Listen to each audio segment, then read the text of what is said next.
It's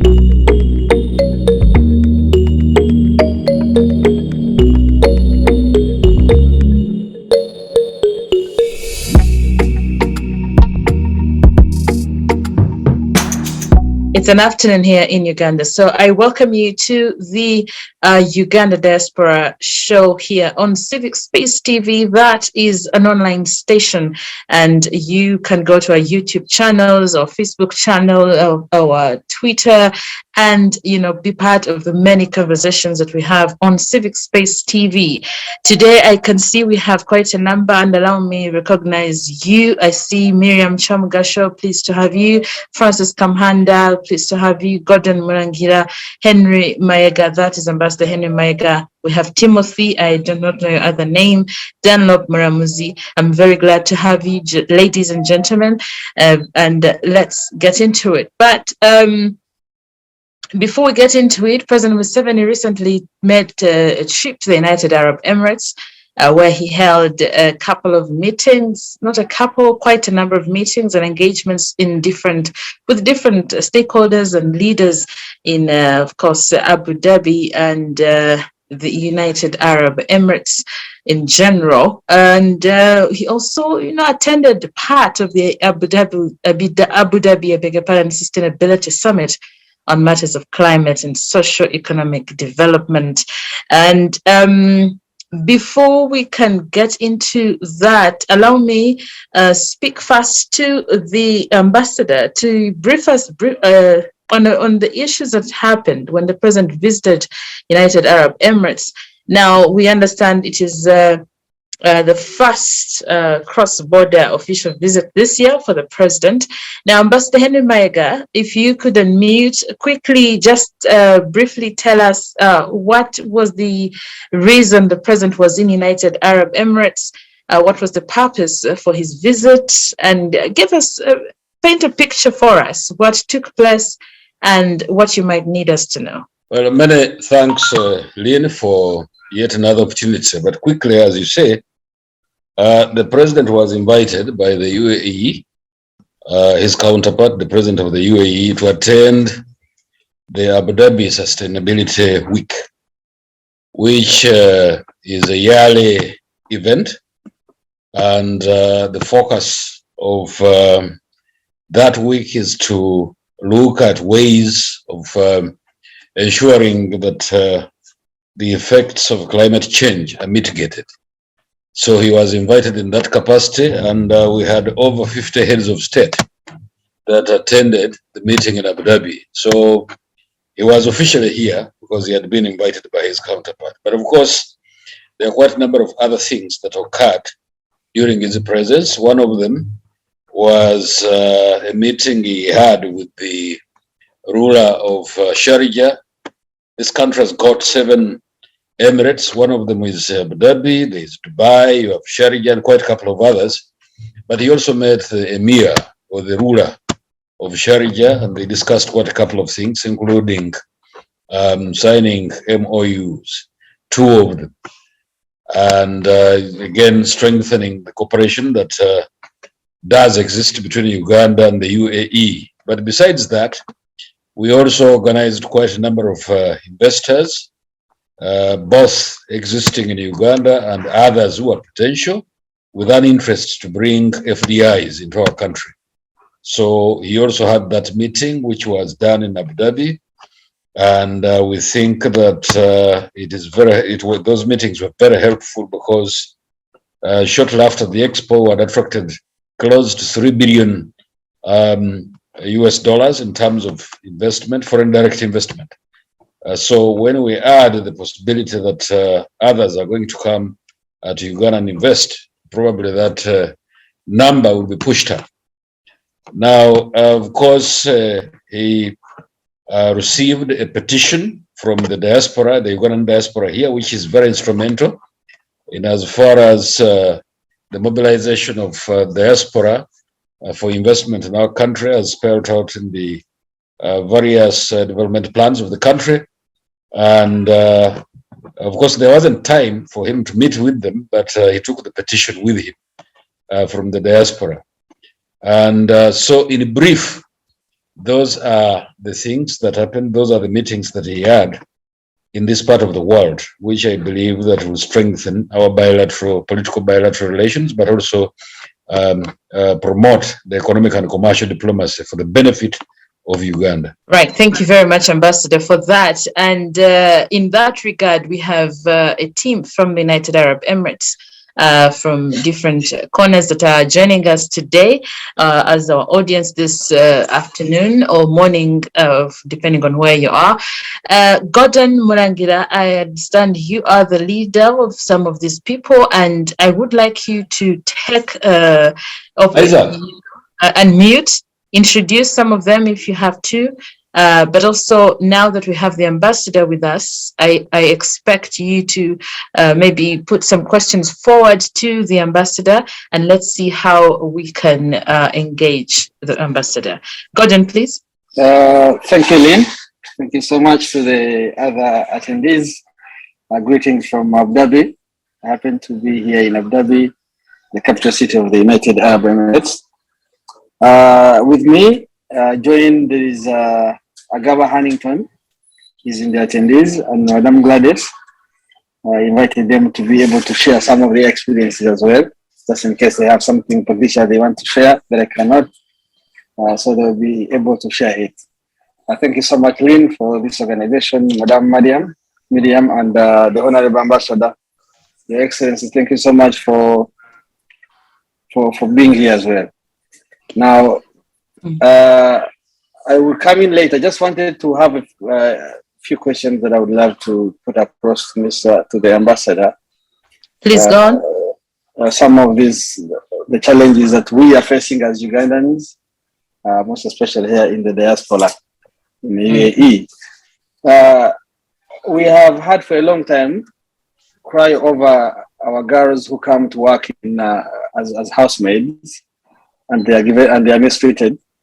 Very recently, we have a case that has been going on, and still we haven't gotten a solution. And Mr. Mayega, Honorable Mayega, the ambassador, I'm sure you know about it. There is one girl called Alinda. She was working for in one of the houses as a maid. Then there was a misunderstanding with the boss, and the boss decided to send her away.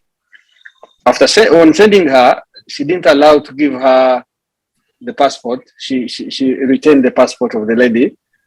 Then the lady reported to the police. The police said it could not be able to retrieve the passport, and they advised her to report for lost passport and be able to renew. But remember, this passport had a visa already. So even after going through the process of renewing, she was sent from Dubai to Abu Dhabi embassy, but still she has not yet got help. She's not able. The company that brought her here, I'm told it closed down. She doesn't have her passport now. She has reported the police. The police hasn't been able to give any assistance. They are telling her to get another passport, claiming that the other one gotten lost. But still, when it has a visa, she cannot be able to move out of U.A.E. So, what solution does the embassy have for such cases if they keep arising? Because this is one that I know, but there could be so many others that we're not aware. So, what solution has the embassy put in place to ensure if such things arise, such cases, they're able to get solutions? Mm-hmm. That's one. The other one is regarding the renewal of passports for the people that are in the U.A.E. As you know, the old passport that we had is being removed out of the system, so everyone has to get a new passport. But there are some Ugandans who are here and have been trying to get a passport for a long time, but it's not possible. So many reasons keep coming up. The system is not working today. You go to the embassy the next day, they are saying some other reason. What are they planning? What is the plan? How do we get Ugandans passports? What is, apart from, because the other day, personally, I was at the embassy on the 18th, I had an appointment, but I was not able to even do an interview because the system could not work. But there were so many other Ugandans who were there who had been waiting since August of last year. So they are frustrated. Some of them, their visas are getting, their visa time is elapsing. They need to have their passports renewed if they have to get their visas renewed. Okay. If you talk to the embassy, somehow they don't feel like they have a solution that is immediate they can give. So the guys are almost losing their jobs. Nobody has to answer for anything. So what does the embassy have in plan to have these problems countered? Thank you. All right. All right, Gordon, thank you. And I'm going to ask our people, our guests this today, to be a bit brief and precise, straight to the question, for purposes of keeping things in order, and also take into account time. So, Ambassador, you'll come in later. I think let's take a number of questions, then you can come in later. Let's take other questions. Who else has a question or comment? Unmute and talk to us. Okay, Gordon, in the meantime, you can okay, I see a hand up. Gladys Saringo, please go on. Okay. Gordon, in the meantime, tell them to unmute and, be free to ask their questions, but keep them brief and precise. Okay, Gladys you had your hand up. Yeah. All right. Any other person that is ready to speak? I have a question to the ambassador, and oh yes, Miriam. Yeah, it's about the cancelled contract. Was it Saudi Arabia? And it highlighted a few anomalies that have got to do with how they are treating the workers there, and then they are planning to also, I think, come into some agreement with another country, which is Jordan.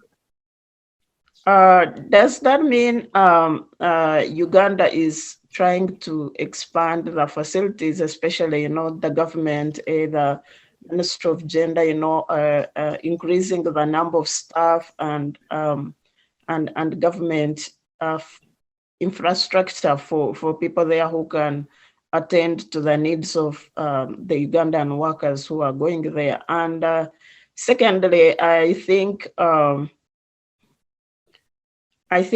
whichever country is taking on whichever country is taking on the girls or the boys or workers there, is there like a system whereby some workers who have attained some training are given like a certification so that they can, for instance, if you say you worked in Saudi Arabia for like 10 years, can you carry that experience, say tomorrow, and it enables you to get another job in Jordan, which is maybe a better job because you've already, the environment, maybe you know the language? Is there like a standardized way whereby you are helping these people to skill up and which can enable them to be competitive?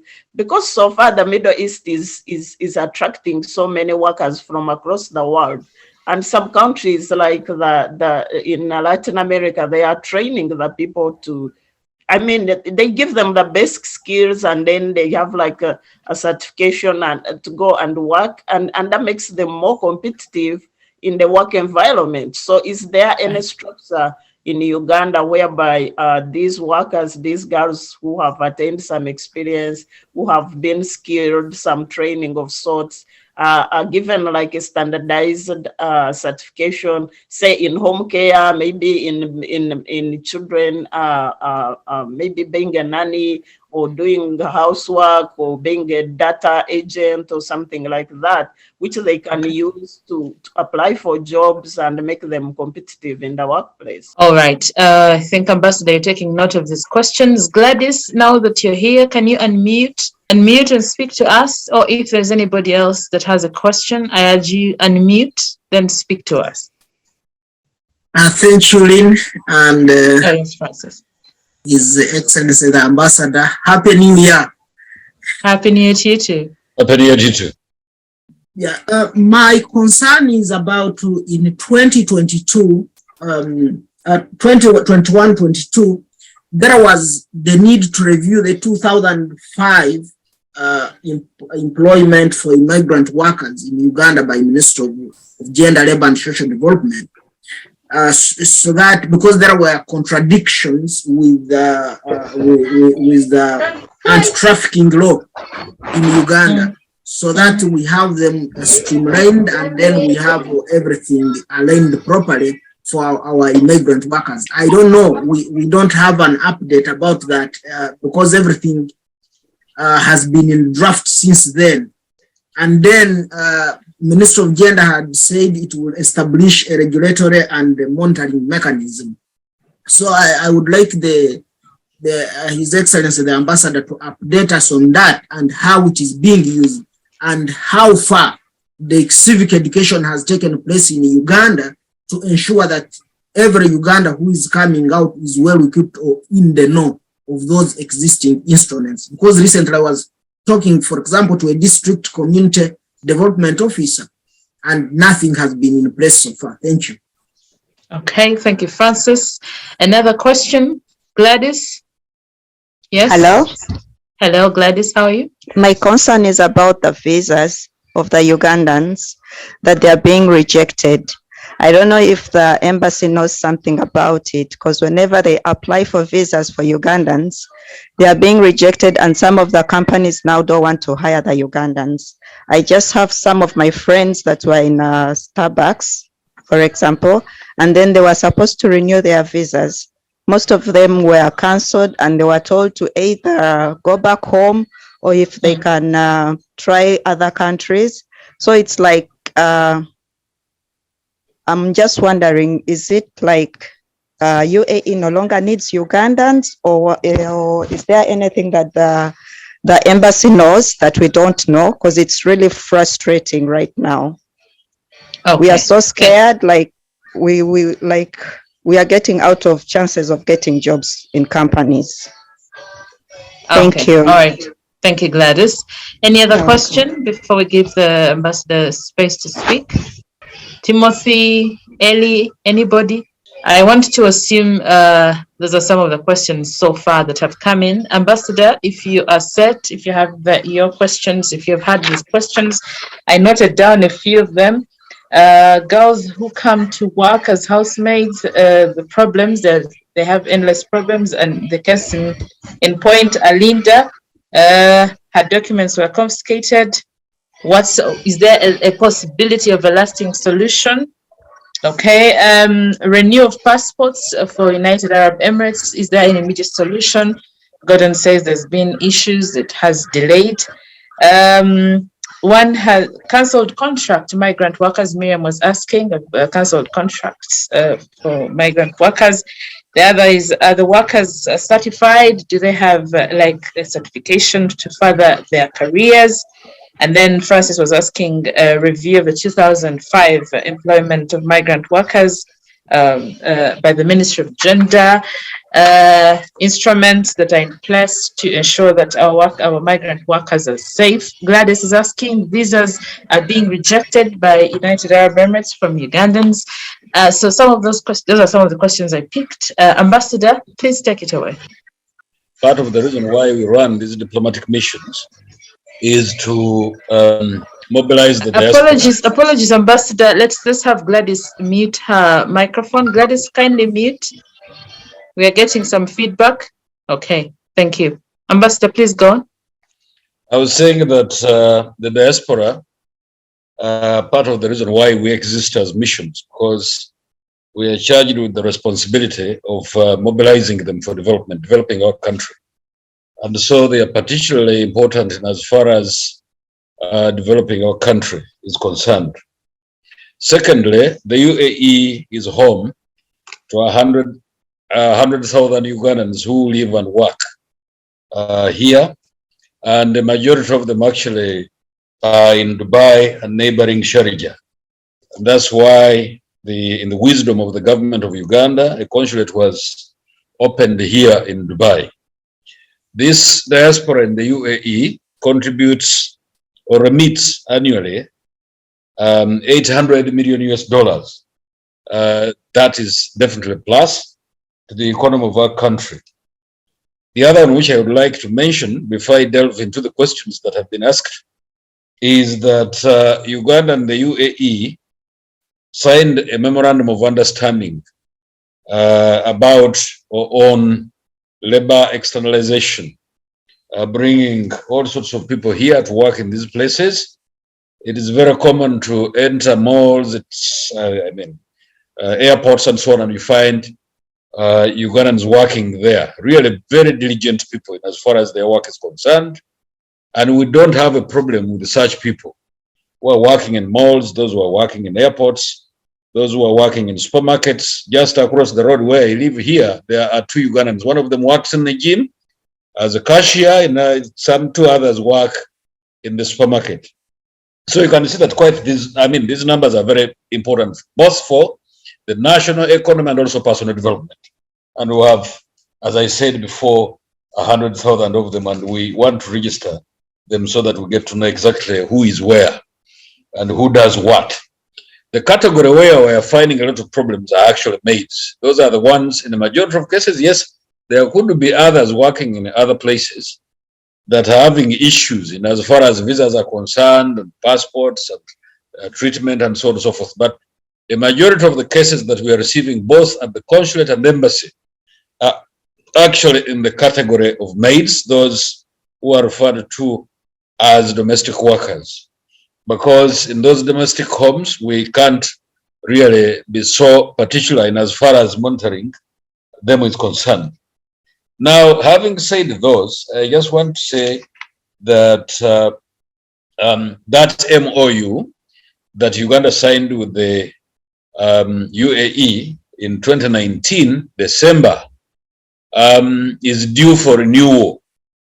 And it's extremely important, a very good document that definitely is going to help us in as far as the diaspora in this place is concerned.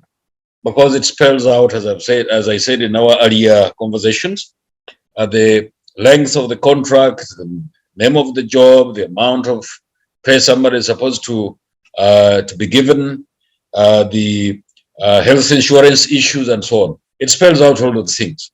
And we think that if it is renewed and implemented to the latter, it will help in many ways. Now, having said those, I think it was Mr. Murangira was talking about difficulty in as far as renewing passports and, of course, getting national IDs are concerned. And I just want to say that, first of all, the government, in its wisdom, saw the importance of the numbers of Ugandans who live in this country, and therefore they gave us a machine for making passports for Ugandans. And it has been really a fast-tracked process, and I'm surprised that there are people who are complaining that passports are delaying since August last year. Probably it's a matter that I need to investigate from my colleagues and find out exactly what the problem is. There was a time, as far as passports are concerned, when the booklets, I think, ran out of stock, and that created some bit of delay. As of now, I need to investigate and find out exactly what's on the ground from the officers who are handling the passports and also the IDs. The government, in its wisdom, again, waived the requirement, which applies actually to people who stay back home in the country, that for you to get a passport, you must have a national ID. That one, and as far as the diaspora is concerned, it's not a requirement. You can apply for a passport and get it even without the national ID. But it's also important because important that you apply for the ID, because it's a very, very important document, especially when you go back home, because there are quite a number of things that you will not access if you don't have that national ID. So I just want to take this opportunity to encourage those in the diaspora to make sure that they get the IDs, because both the IDs and the passports can be processed from Uganda here. But I want to promise that I will investigate and find out exactly why passports are taking long, because I remember assisting quite a number of people and they got their passports in just 2 weeks. So I need to know exactly what's happening. Now, Miriam, also you asked something to do with the people getting certificates at the end or even during their service or contract. I'm not aware that anybody is given a certificate once they're here working, either in malls or supermarkets or other places. I'm not aware of that. But as I said before, I am aware that quite a number of Ugandans are actually having a very good time here, having their jobs, and they earn a decent income, which then helps them for personal development, but also for remittance, in terms of the remittances which are sent back home. So about the certification again, that one I have not heard about it, and I am happy that you're mentioning it. Probably it's one thing that we need to, as we negotiate for the renewal of the memorandum of understanding, probably that's one thing that we can mention to our colleagues in the U.A.E. To see whether that certification can then be made, so that when somebody, for instance, finishes a contract, probably they can transfer those skills to another job, another similar job, probably elsewhere. But as far as giving them certificates, that one I have not found. I have not seen it on the ground here. But it's a matter probably that we can suggest to our colleagues and make sure that it's included in the memorandum of understanding that is going to be signed. Now, I think it was Francis who was talking about the Ministry of Gender and Labor that is in charge of labor externalization. And he was asking about, I think, monitoring, a mechanism.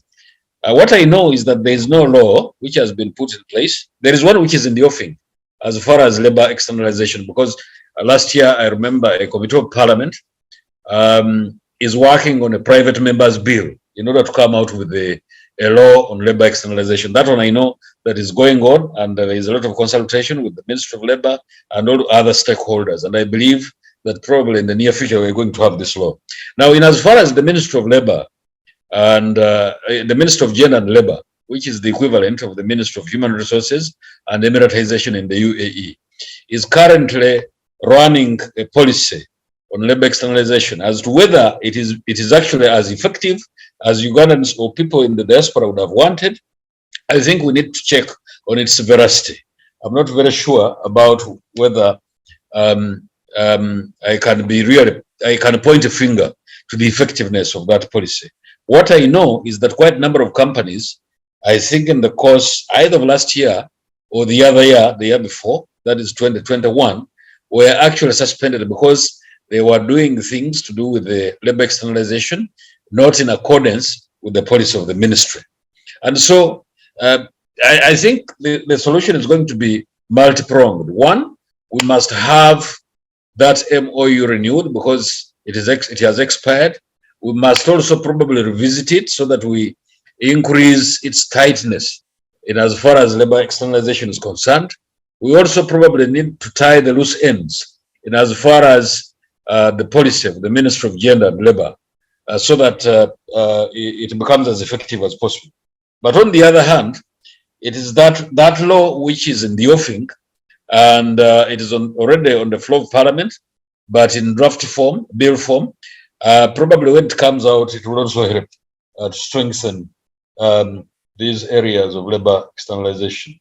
Lastly, but not least, I want to mention something to do with the visa rejection, which Miss Gladys Aringo brought to the fore of our discussion, and say that, of course, I'm not at liberty to tell you exactly what's going on between the government of Uganda and the government of the U.A.E. What I can say very, very clearly is that we had a meeting on Thursday this week between the Minister of Foreign Affairs of Uganda and the Minister of Human Resources and Emiratization of the U.A.E.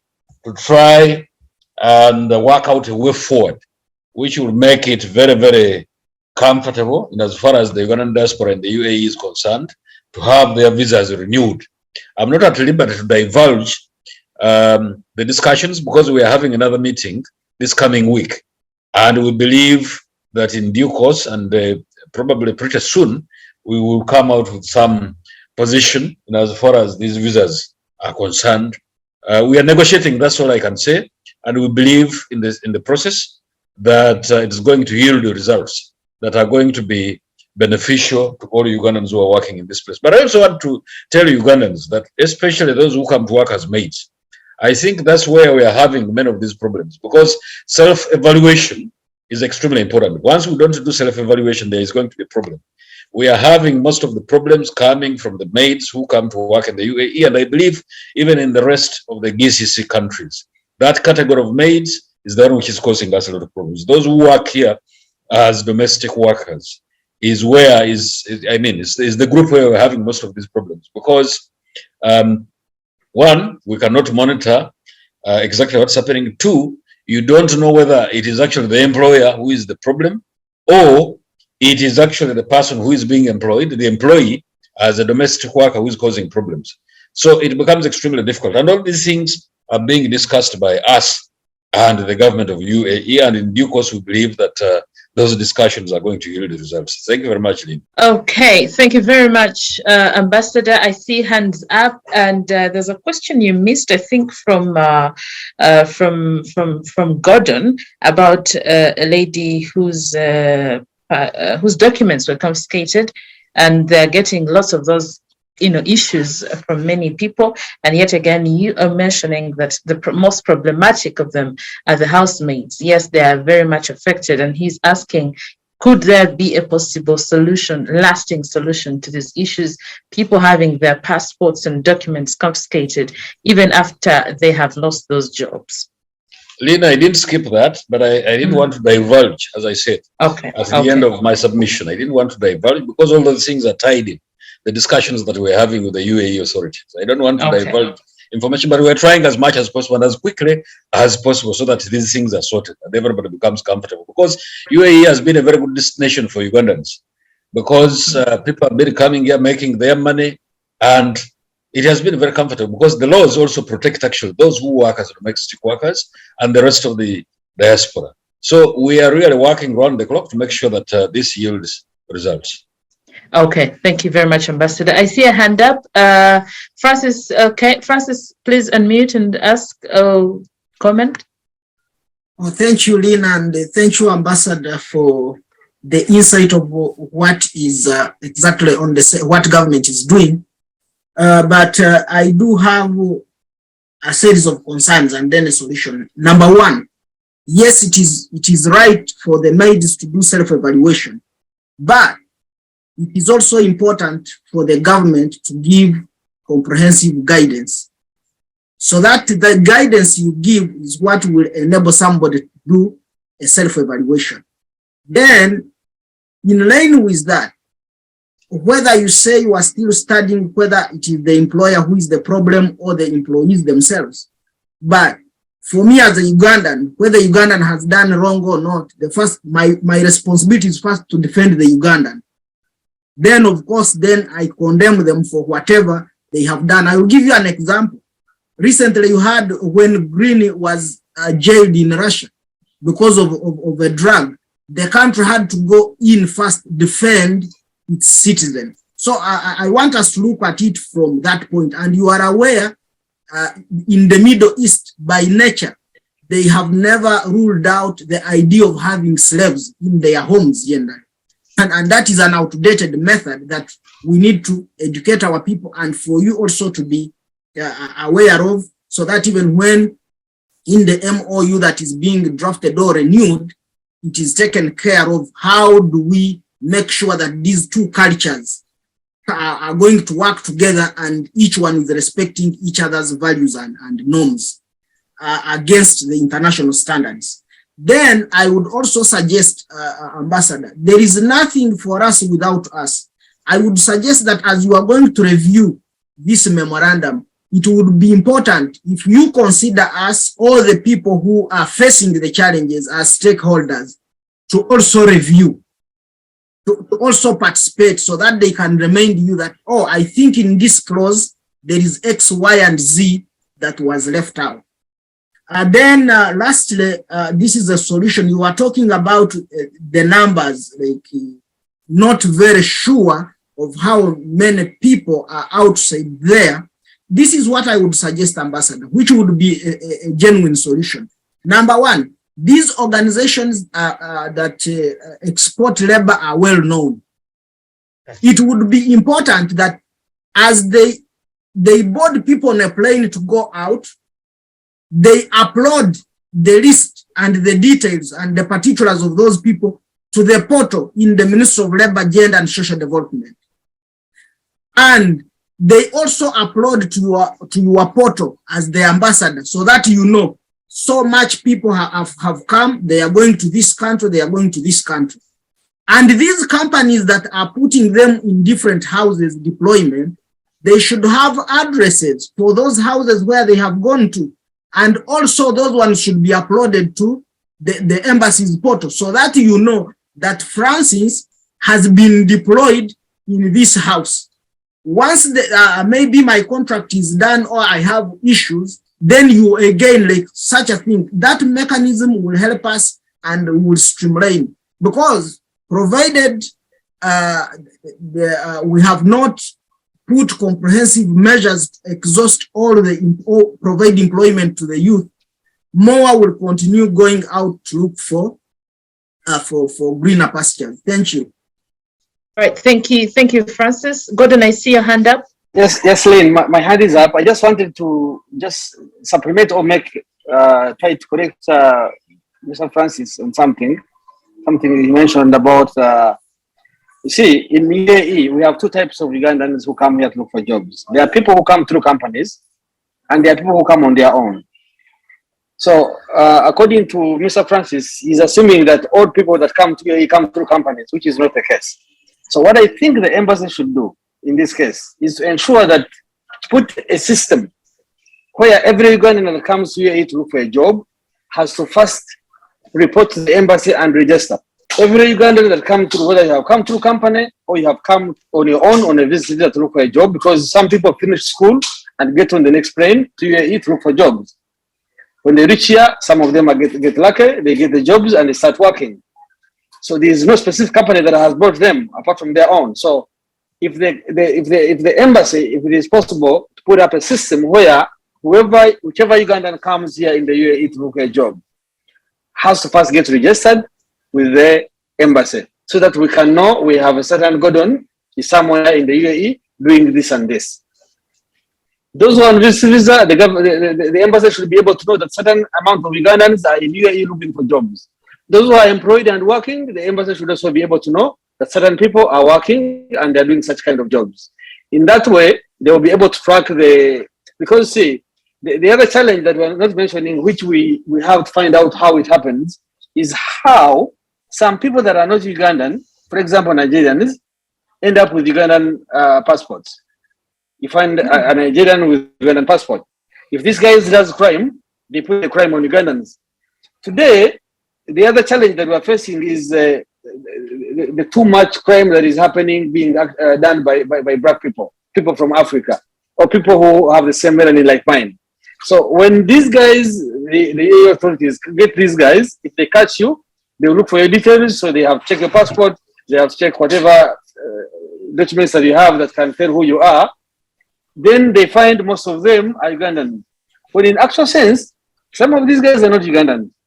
Some of these guys are doing crime in guys using, when they ask where they're coming from, they just present Ugandan passports.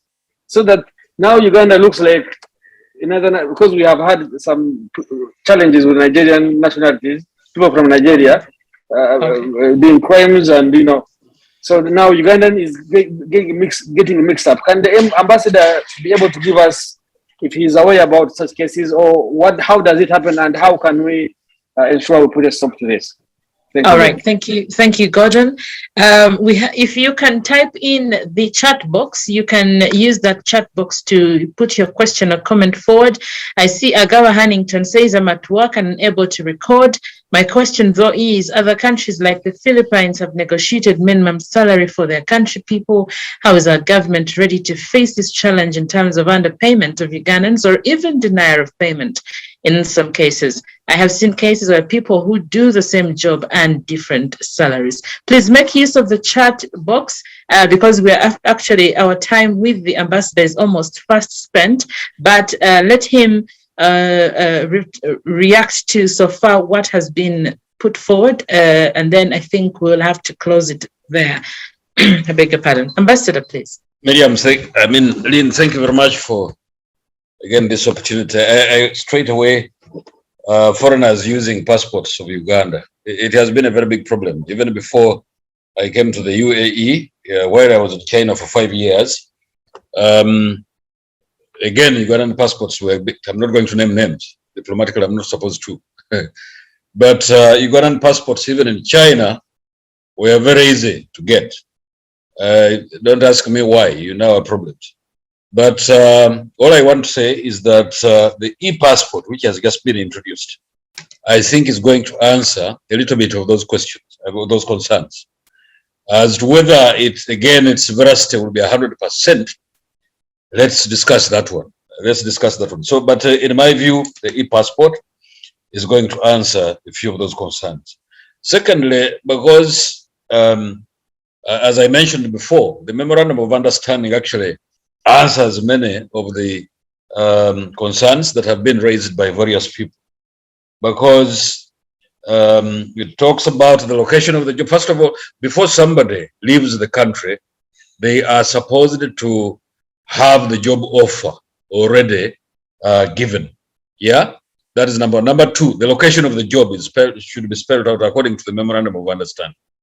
Three, the salary that is going to be paid to this individual has to be spelled out, and there is that benefit of medical insurance to whoever is being offered. All these things are mentioned in the memorandum of understanding, at least the old one. And we believe that when we do the renewal of the old one, so that it becomes a guiding document, many of these things are going to be strengthened so that it becomes even a better document than the one before.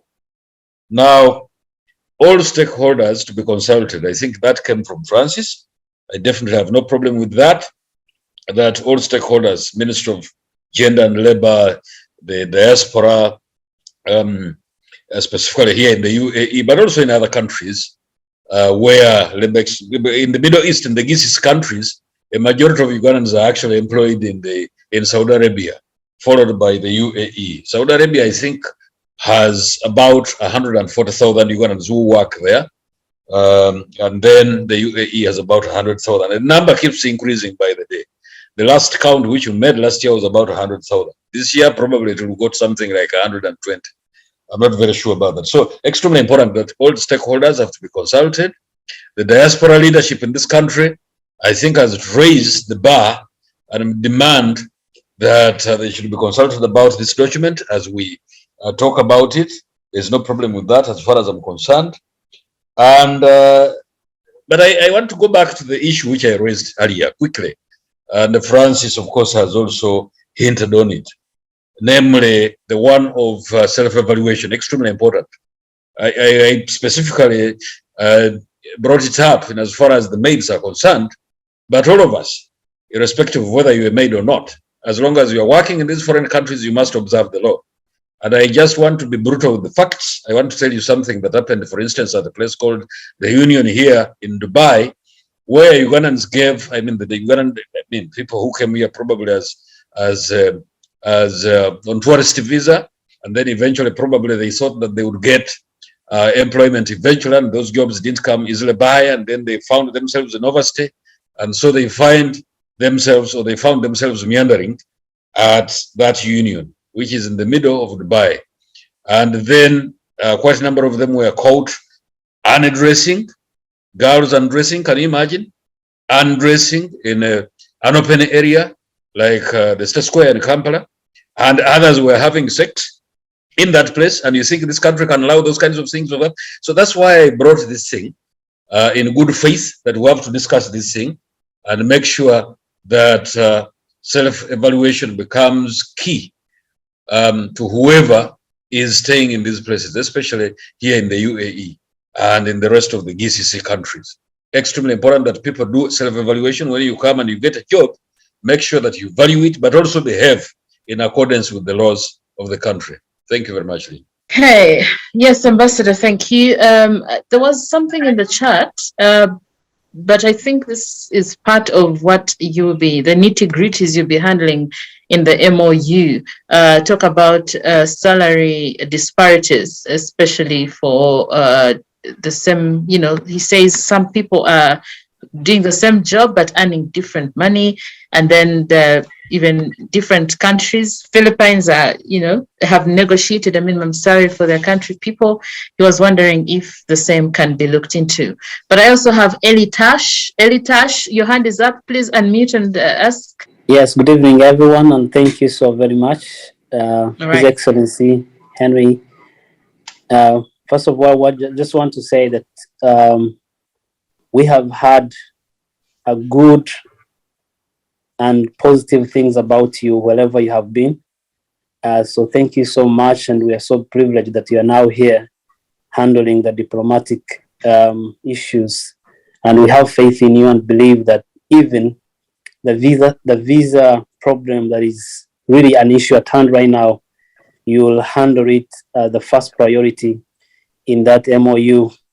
We have faith in you, and we believe that with the positive recommendations that we have heard about, especially in China, you'll be able to use that and help us on this issue. I want to also recommend on what Mr. Gordon and the other colleague have talked about.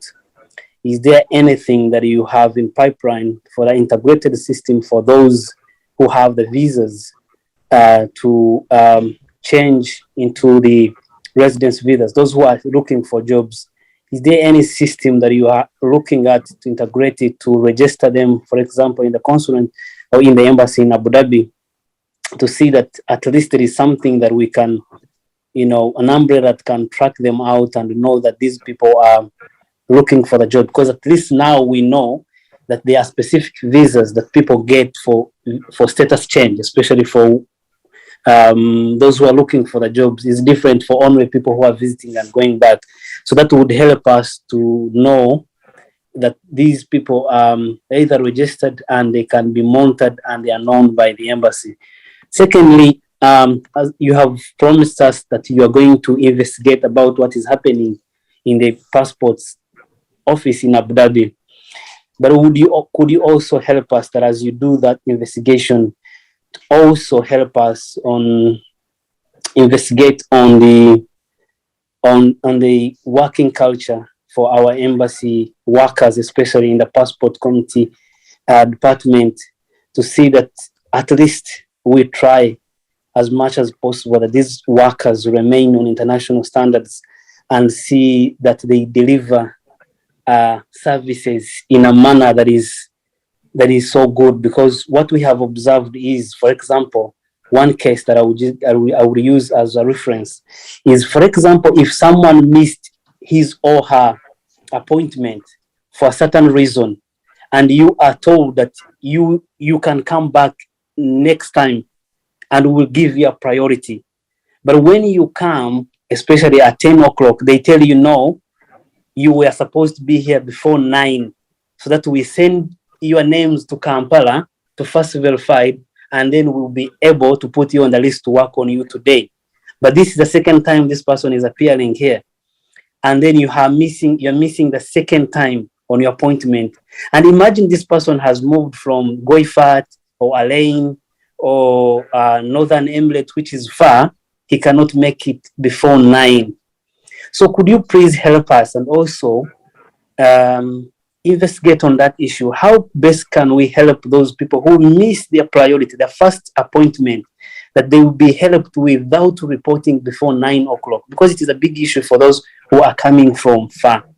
And also to avoid the congestion at the embassy, so that we can maintain the embassy and the glory of the embassy, especially in the capital of Abu Dhabi, compared to other embassies. Thank you so very much, and have a blessed evening. All right. Thank you, Eli Tash. Okay. Miriam, do you want to say something? You unmuted? Yes, I want to add on. Actually, I think it's Gordon who talked about a long-lasting solution to the unemployment, especially the underpayment, how some workers are underpaid compared to others. And I will tie that to the certification point I had raised. For instance, here in USA, there are basic jobs, like being a nanny, being a home care worker. And such a jobs, you either get like a training maybe of like 3 weeks, and then you are given a certificate.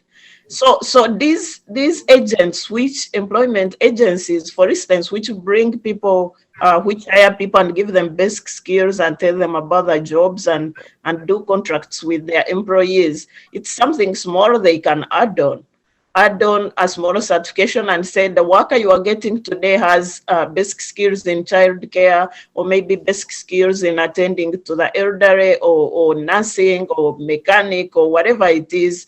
And so that certificate, even if you change the agencies, it's something transferable. You can even go to another country and say, hey, I was trained in ABCD and I can do this. And such a certification can also help the government of Uganda in negotiating the minimum or the basic salary for these workers. It's kind of like, because it's something we are going to deal with.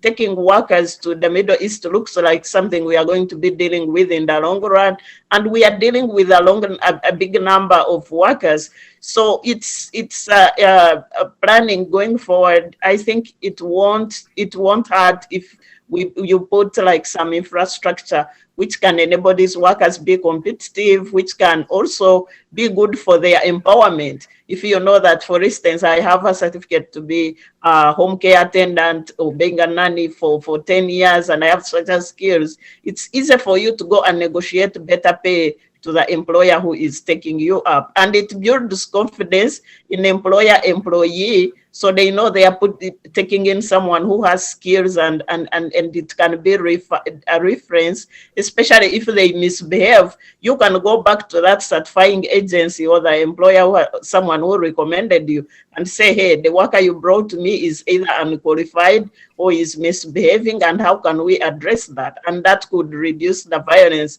that we normally see around, where employers end up beating some people because they are misbehaving and all that. Thank you. Okay. All right. Thank you, Miriam. Ambassador, I think this should be our last round of answers to these questions, and we move on to something else. Please. Yeah, thank you very much, Lynn. I will start with what Miriam was mentioning about certification. We have not found that in the laws of this country. Probably, according to them, it's not a requirement. And so I want to imagine that probably we can mention it as we negotiate for the renewal of the Memorandum of Understanding, because it appears to be having a lot of benefits, as you mentioned, what happens in the US. But as far as this place is concerned, I'm not aware that certificates are given to anybody who has, those who have perfected their skills, whether in supermarkets and so on and so forth. You just go for the contract. I know quite a number of Ugandans, for instance, who work in banks here. You go and do your contract, and at the end of the contract, either it is renewed or it doesn't, or they don't renew it, but without being given a certificate for the skills that you would have acquired in the process. So it is something probably that has got to do with the law in the host country, and it hasn't been. I have not come across it in the U.A.E. And I wanted to promise that probably as we negotiate for the renewal of the Memorandum of Understanding, we can look at that and suggest it to our colleagues, and then see whether it is permissible. The second one is what came from, I think, somebody was talking about, I think it was Eli, was talking about workers who find issues when they go for the renewal of their passports. And we have been talking about that problem for quite a number of times, that somebody comes all the way from Alain, which he mentioned, or Fujairah. These are far Emirates, away from Abu Dhabi, where this the passport making machine and the ID making machines are. So, and they come, and when they come, they're tossed around and all this kind of thing. I just promised to investigate and find out whether there has been an improvement, because that concern has been persistent for a long time. And in this place, when you leave the place of work, you have to ask for permission to be away almost an entire day, depending on which, depending on the emirate where you're coming from. Because if it's very far away, then that is a whole day that is cancelled. And therefore, coming for a second day again for asking for permission to be away becomes extremely difficult. So it's one thing that I promised to investigate and find out exactly what's happening. And we have talked about it in the past. So that concern, definitely I've put it down, and we will try to see how it is sorted. And I want to believe that everybody is actually telling the truth, that you actually are given an appointment to come to go there at 10, and you actually arrive at 10. But sometimes, of course, our own people have issues in as far as honoring the appointments are concerned. And I promise I will investigate that one. Is there any other, Lynn? I think those were the two best ones. Yes, Miriam was referring to you looking into the issue of certification and the like, and I think you've answered that. But then somebody else who has joined us a bit late, Rachel. I think Rachel, the ambassador, did hint on this question because it's talking about current visa rejections that are happening to many Ugandans, and some of them are losing their jobs because the companies are unable to process or renew their visas. She wants to know what is happening, and is there a possibility that the embassy will support or fix the situation? Gordon here in the chat room is saying, as a matter of suggestion, he is saying, is it possible to increase the workstation at the embassy so that many people can be worked on at the same time, most especially now that we have many people who are visiting the embassy on every working day to have the new passports. Imagine one station working on 200 people daily. If the stations were 4, each would work on 50, which would reduce workload on the individual and less stress for the people being worked on. Okay, I think that's it, Ambassador. Maybe if you have a reaction to the two, and then we proceed to other issues. No, not really, Anisha. I mean, for instance, we've been promised to be given extra hands to handle the passport and the ID, and quite a couple of other responsibilities at the embassy and the consulate. Mm-hmm. But we're just waiting. You know, there are always budgetary issues. Once something comes up in the middle of the financial year, you have to wait for the next financial year. And as of now, what we are waiting for is 2023, 2024, for the issues that we have raised that definitely would have to consume public funds. So there is always that tug of war between us and the finance people back home to make sure that we realize most of these things. But we have been promised extra hands. We hope that in the new financial 2023, 2024, we are going to have those extra hands so that the numbers that keep increasing, looking for these services, are actually handled as quickly as possible. Actually, Ambassador, for the issue of those whose passports visas are being rejected, I think Rachel missed out on what you answered on that. Absolutely, I can quickly answer that one because, and I was saying at the beginning of this conversation that I'm not at liberty to talk about what the form of negotiations that are going on between the two governments, that of Uganda and the one of the U.A.E. But all I can say to Rachel is that we are handling this. We had our first meeting on Thursday this week. We will have another one in the middle of next week. I think it should be Wednesday.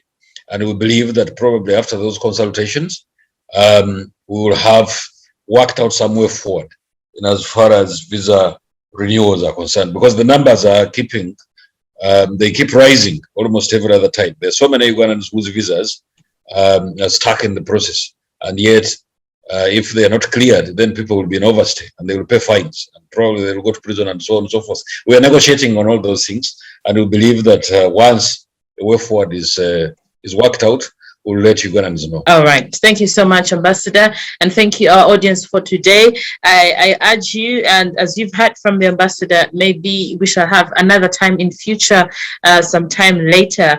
We can still organize another event, another conversation with the Ambassador and relevant leaders. Gordon, I hope we have answered some of your questions. I think it's time we can let you go, but you can stick around, those of you who want to, because we still have a few minutes to the top of the hour when our show ends. But I wanted us to delve into another issue away from U.A.E. issues, and Uganda's president recently placed a blanket ban on travel abroad by members of parliament and civil servants to save money for other priority sectors. Now, coming to you, Francis, Kamuhanda, Miriam, and of course, Ambassador, what do you make of this? And this is not the first time, certainly. The president has issued these warnings before, and allegedly they're trying to stop on the expenses involved in these travels. What does this mean? Will this change anything? And is this really commendable of the president? Well, Lynn, austerity is with us. And I'm not surprised about the austerity measures that are being taken by government, because you recall that we were affected by the pandemic, and every economy was driven into the wall. It's not only the economy of Uganda that was driven in the wall. Quite a number of other places have been suffering these budget cuts. You must have read in the papers recently that a number of government departments, if not all of them, are going to suffer budget cuts in the 2023-2024 budget. And as a result of all those things put together, it means that we must have we should have avoid as much as possible bloated expenditures. Of course, I know that sometimes people go out of all the way. That, for instance, if I'm supposed to go for an official trip abroad, I'm supposed to stay there for 3 days, then people bloated them to something like probably 4 or 5 or something like that. And all those kinds of things is what has prompted the president to guide that non-essential travels should not be carried out, apart from those which are particularly essential, very, very important for the country.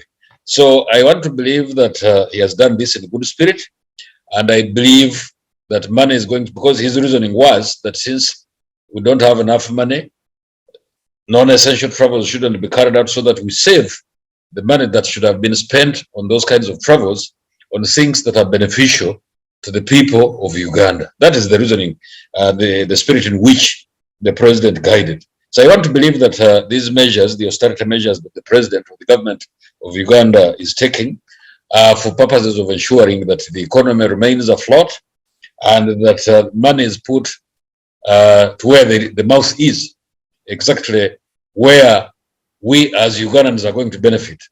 Yeah, of course, the other one, which you must simultaneously do, is to guard against or to fight corruption itself. Because I mean, yes, non-essential travels can be stopped, but we must also plug the loopholes where people, which have been used by people in order to steal public funds, so that the monies which you raise from taxes, from the revenues that we get from taxes, and those monies that we borrow are actually put to use, that the use is beneficial to the country. I am definitely appreciative of the fact that, yes, one of the ways is to make sure that non-essential travels are not carried out, because those monies will be saved. But at the same time and simultaneously, we must make sure that those who have been stealing public funds must also stop, so that all these monies are put together for the benefit of the country. Absolutely. Francis, I'm particularly sending this your way. So the president was actually at Chigumba Institute when he revealed this. He was commissioning facilities at the Uganda Petroleum Institute, Chigumba, a training facility for oil exploration. And he says he was unhappy to learn the institute was incomplete due to lack of funds. That is why he says, tell these servants, the civil servants and members of parliament, all politicians, to stop traveling abroad. Money is wasted on external travel. And here Chigumba is crying for money. This is really poor planning, according to the president. Now, in response, the Minister of Finance, Matia Kasaija, said the government cannot ban all travel abroad. Some government officials who travel to get money, like negotiating for loans, need to travel, among other important things. Now, Francis, the president, the minister, seemingly on a different tables, talk about the same thing. What do you make of this? Thank you. And one, I will say that that was long due. For the past 30 years, the NRM has been in power. There has been that extravagance and misuse of public funds. It's only that they are realizing it when it is too late.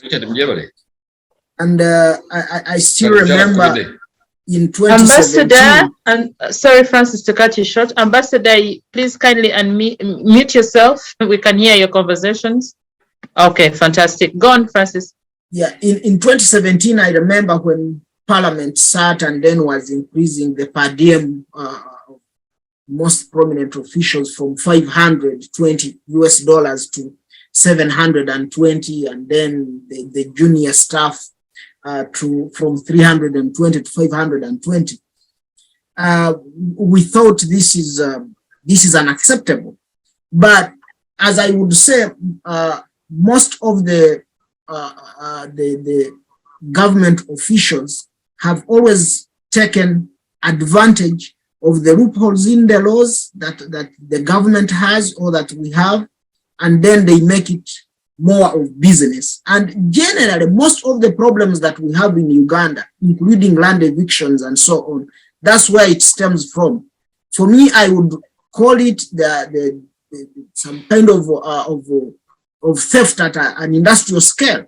After they have amassed that wealth, the next thing they do, they are going to dislodge poor people by buying chunks of land because they even don't know, they need financial education. They don't know where to invest their money. So the only thing they run to is to go and buy land and then begin evicting villages. So I really support the president, but the problem that I have is the implementation. Now, if the Minister of Finance comes back and is contradicting what the president said, and remember, this is where some of those requisitions are posted to the Minister of Finance, you immediately see that there is a flaw.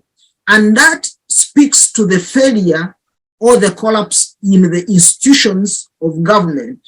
The institutions of government have collapsed, that there is no checks and balances.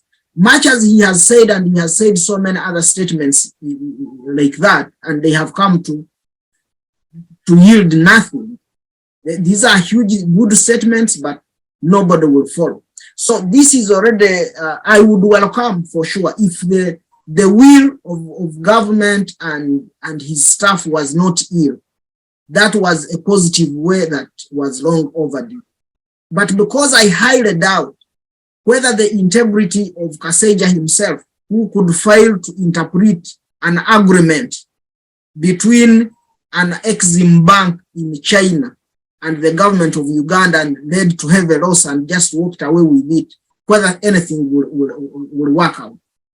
And you still remember it was the same thing that we were talking when I still remember with Ambassador Mayega here when we were saying, why do you pay so many people to even come to a UNA convention, and they are flocking like these government officials with all that per diem that they had allocated themselves? So I think it is not only to say that because now we are running into financial crisis, but it was something that was morally good that should have been done in the past, only that they are realizing it when it is too late. Thank you. Right. Thank you, Francis. Miriam? I think that's a very commendable, approach, but it's kind of like half-hearted. It's the same president who has like an enormous budget of his state house, and it's non-describable. You can't even account for whatever he's spending it on. It's for political patronage. It's again the same person calling out his junior officers, his other junior politicians about overspending. If he's going to be genuine about implementing, saving on the Ugandan public funds, let him go all the way. Let him really implement budget cutting and subsidizing economic investment sectors all the way. For instance, how much money do our politicians lose in medical tourism?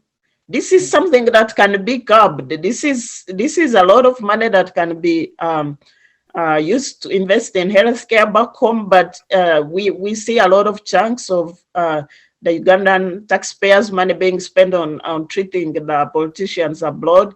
So if we are to cut the extra expenses, like the ambassador said, it's time to tighten up the belt.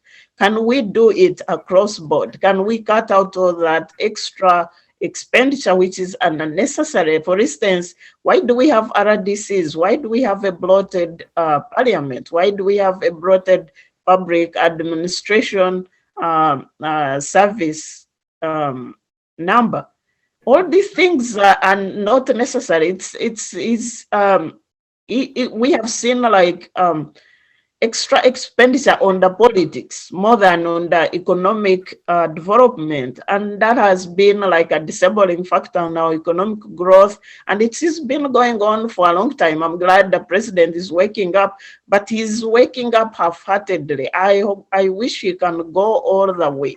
And if he's to cut the public expenditure, let him really do it across board. Let him cut all this unnecessary patronage spending. Let him also tighten up the belt to reduce the number of public officers, especially the politicians who are necessary. And we can also discipline the public servants who are going on these travels.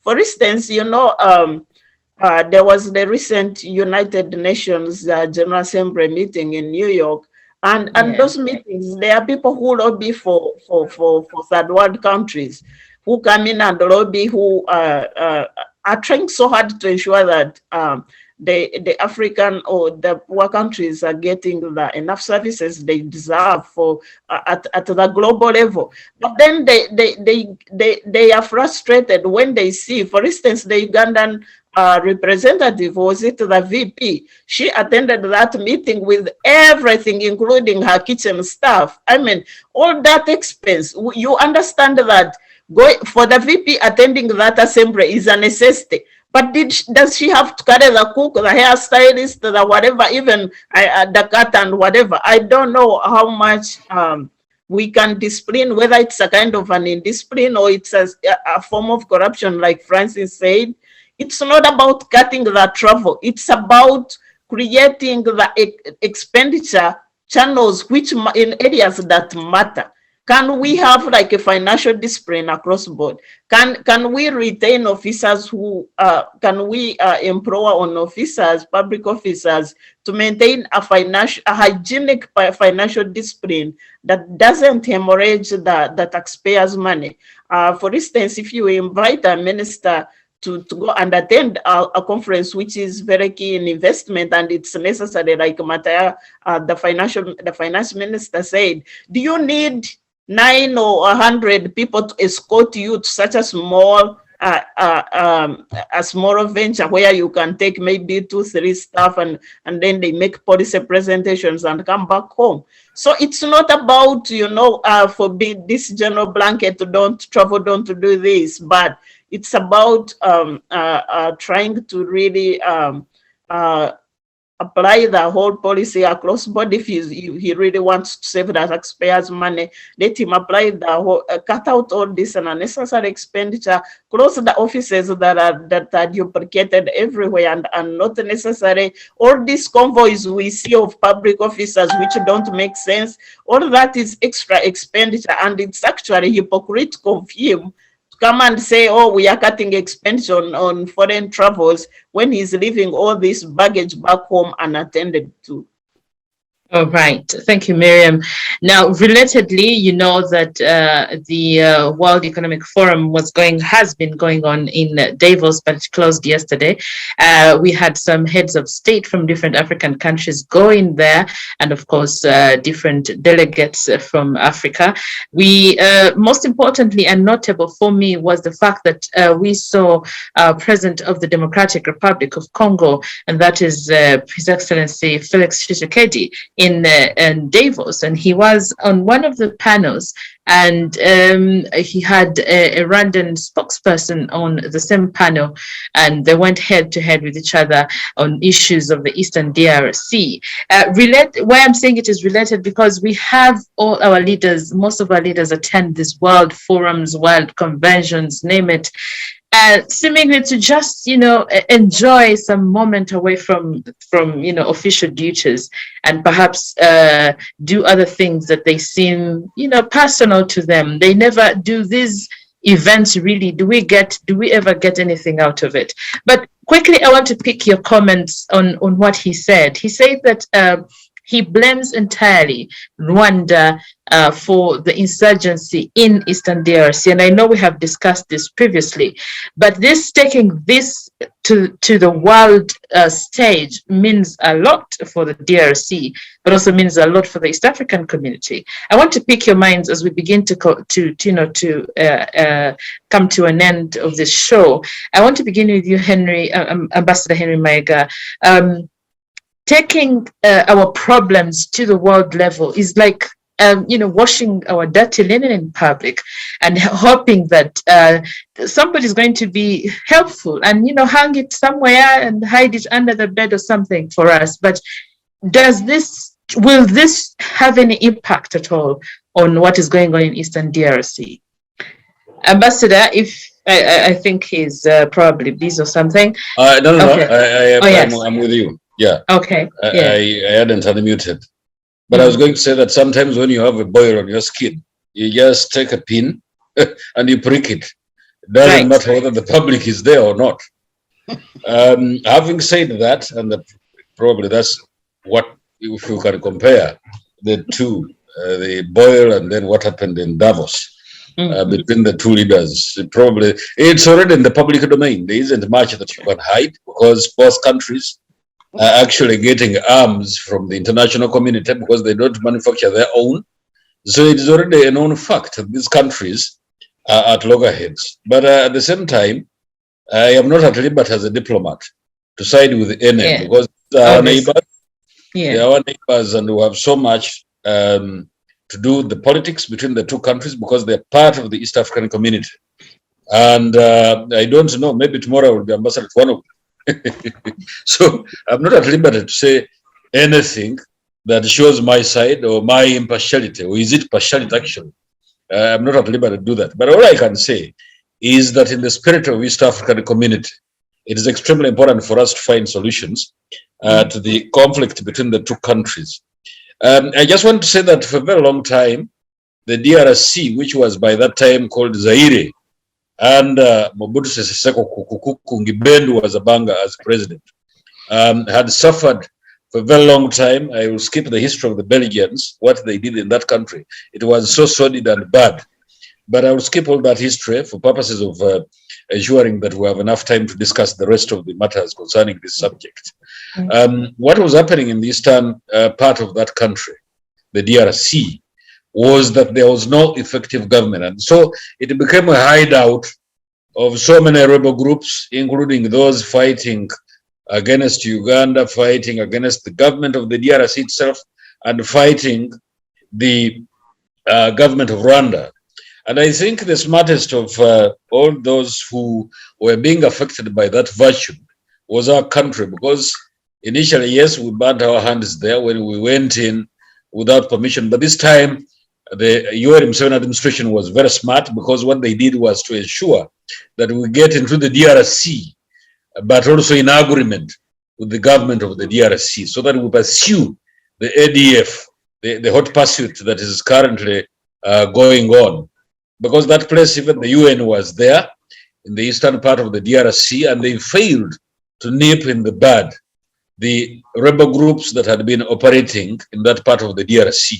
So for us as Uganda, because I speak for my government, we went in with permission from the DRC government to ensure that we jointly deal with the rebel groups that had been causing mayhem, not only at Uganda, but also in the DRC. But that was beyond our borders, not that we went into that country. But of course, it is, as I've said before, it is in the interest of the East African community that we sort out problems between ourselves and we enjoy peace so that we can do trade and then prosper our economies so that all of us can benefit from the cross-border trade and so on and so forth. All right. Thank you, Ambassador. Francis, I see Ellie's hand up, but quickly, I'll come back to you if Ellie, your hand is... Ellie, what are you saying? Are you suggesting something? Thank you so much. Having talked on austerity. And I just want to comment on the last point of Ambassador. And when he talks about economic growth within the region, I don't think there will be economic development if there is no political stability in this area. And it should be the number one priority for every stakeholder within the region to ensure that there is political stability. Then we can discuss economic growth in Africa. Okay, thank you so much, Ellie. Now, I want to come back to Francis. They're saying that the head of state is taking advantage of these meetings to make the voice of the DR Congo heard by world decision makers. And to be specific, at the day, we know that at the World Economic Forum, that's where most world decision makers are. And the question here is East Africa in general, because he said he has approached all the East African community states and said, we cannot move on, we cannot proceed if I do not have your support, if I'm not fully supported by you people. Do you think the East African community is doing its part? Is it doing well enough? Is it putting in the effort required to pacify the Eastern DRC? Thank you, Lynn. I happen to come from Western Uganda, and I have during my early years, I interacted, I used also to trade across the border with Congo. The biggest problem is, I would say 75% of the problem in Eastern Congo is internal. And it is being perpetuated by foreign influence, for sure. Because of the gold mines, like you see, most of the over 100 and plus armed rebels that are in Eastern Congo, most of them, for example, where those armed militias come and kill and vandalize people, people run away from their land, the next place you find there is a mining activity taking place. And who are buying these minerals are foreigners. And sometimes they are, if these rebels were not being, or militias were not being supported by foreign governments, then why is it that these mining companies are protected?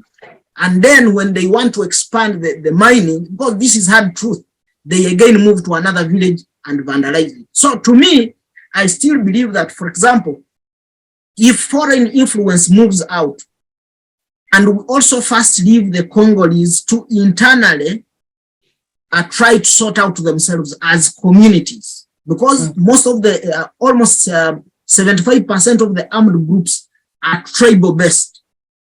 So they first sort out themselves at that level, then as a country, and then for us, like as how Ambassador Mayega has said, and I agree with him, to say that if for us you come and attack Uganda and we know that the rebels are in Congo, we have to agree with that country and go there and deal with that insurgency. I have no problem with that in as far as foreign policy is concerned, because what affects the border with Congo eventually affects, and if the refugees are coming to Uganda, of course they will have to put pressure on the resources that we have, or it will destabilize all other economic activities. That is one. Then two, from there, I also do believe that if once these the Congolese have sorted out themselves at that level, and then as the East African community we come there, like we have the capacity to say that we can agree on certain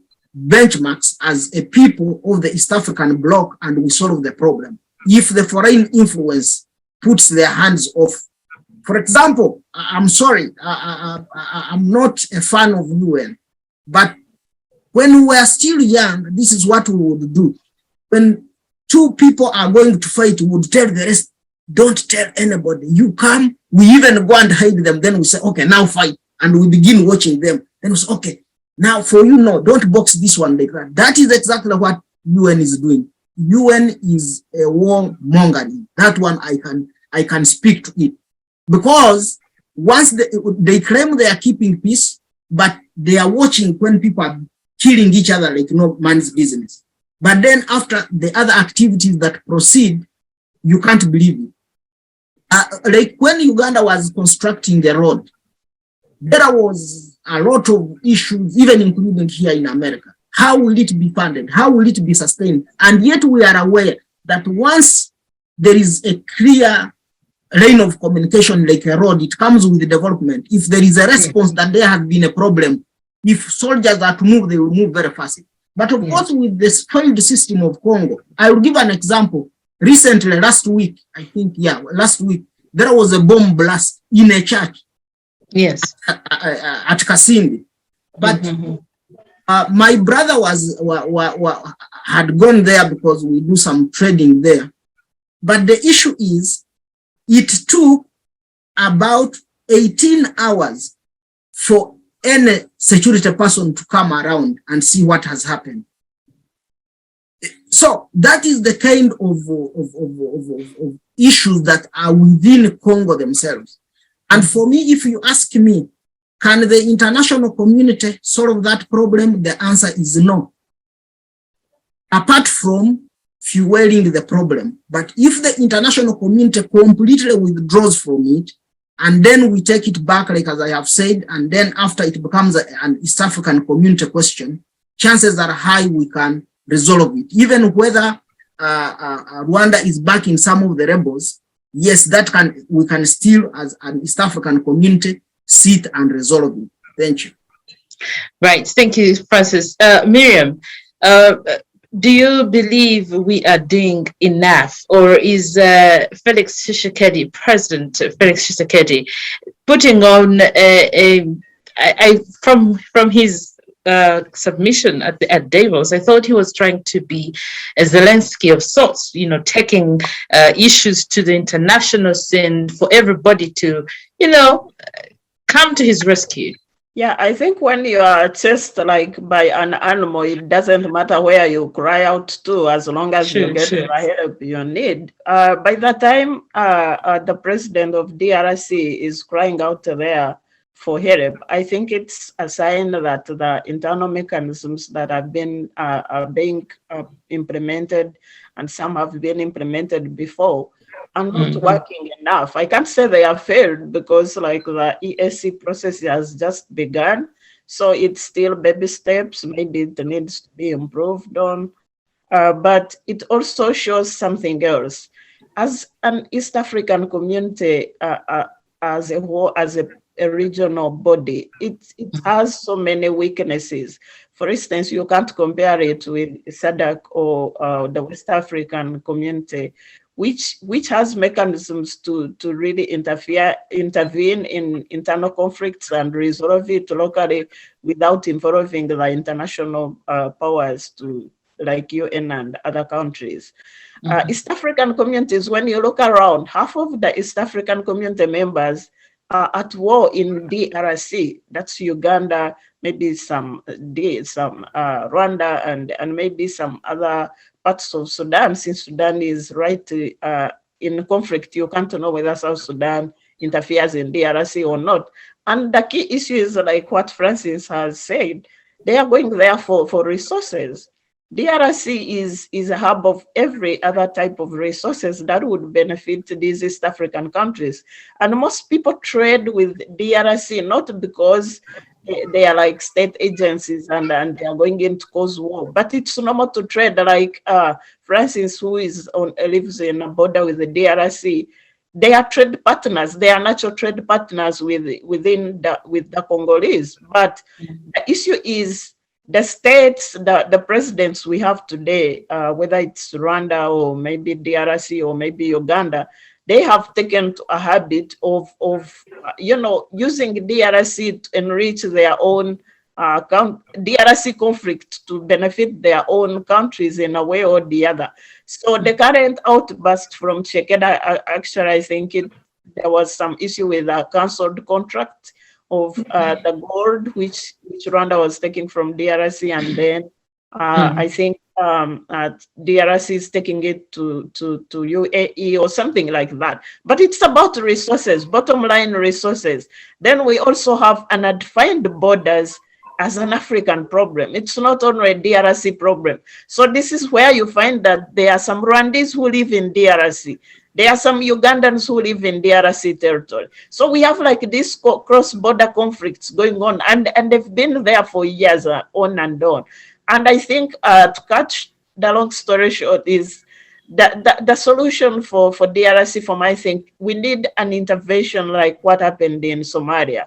We need an African concerted intervention where SADC plays a role, where EAC plays a role, where AU plays a role, but some other neutral force of sorts should come into DRC and mediate, but in the process, they should empower DRC to build its own internal mechanism to control these conflicts before they overflow. So far there is, like Francis said, I mean, you read somewhere like the DRC government is supporting like 100 plus rebel groups to fight within internal fights, one group, one state, one tribe fighting the other, and all for resources. But which other country in the world has ever supported rebels in its own territory to fight its own people? That's what shows you how especially the case of DRC is. Either it's too big and too politically divided to be governed from the center, in which case it needs like a long-lasting solution, whether a political federation of sorts, or maybe like South Sudan and Northern Sudan were divided. There is need for intervention, either maybe to divide it politically and manage it from the center, which would be like a confederation of sorts, or divide them into different countries, as long as there is long-lasting peace. But the way things are, I mean, today it's Rwanda and Tshisekedi, tomorrow it's going to be somebody else, maybe Museveni and Tshisekedi, or Museveni and Kagame, but the battleground will still be DRC. So Tshisekedi, instead of crying out to the world powers, he should come back home, and with his governors or the local chiefs, they should sit down and find a way forward on how to manage Congo. Congo should have its own police. It should have its own local governments which control internal conflicts at the core, whether it's the Eastern Province, which is rich in minerals. It should be empowered to control their own conflicts and maintain peace in their location. And whether the people come in to trade for minerals or whatever, that shouldn't be a cause of conflict. It should actually be there to benefit the country economically. And whether we employ UN, like I said, in Amazon, it took the whole village. I mean, there was AU, UN, and everybody. So we can still employ the same agencies in DRC, as long as it brings out a long-lasting solution. But to comment on EAC, the sign that we can't even control our internal conflict and we have to cry out to their amen, that shows a lot that needs to be done for East African region as a political entity. Absolutely. And as we wind up, let me pick your mind, Miriam, before you mute your concluding remarks on the show, and then we call it a day. I'm glad. I'm happy about Gordon and colleagues from the Middle East who have joined us today. And thank you so much for sharing with us. And Ambassador, special thanks to you for giving us the time to really answer our questions and concerns, and all the panelists, Francis and Lynn. But I also would like to note about the crisis that has been highlighted about Entebbe Airport. We as Ugandans in Diaspora, this is something that affects us mostly, especially when they see that you have been out of the country for a long time and you are so desperate, maybe very tired, and you want to go home as fast as you can. There is extortion. I can't even call it corruption in simple terms. It's total extortion, and it needs to be fixed. It's even affecting the tourist sector. It's affecting everybody, and it's very, very embarrassing to us as a country. I think, Miriam, now that you mention it, perhaps next time we need to have immigration people on board so that we can have most of these complaints also addressed. We need to rally people to have the immigration challenges we're facing as a country addressed. Francis, concluding remarks? I'll end with the ambassador. Francis?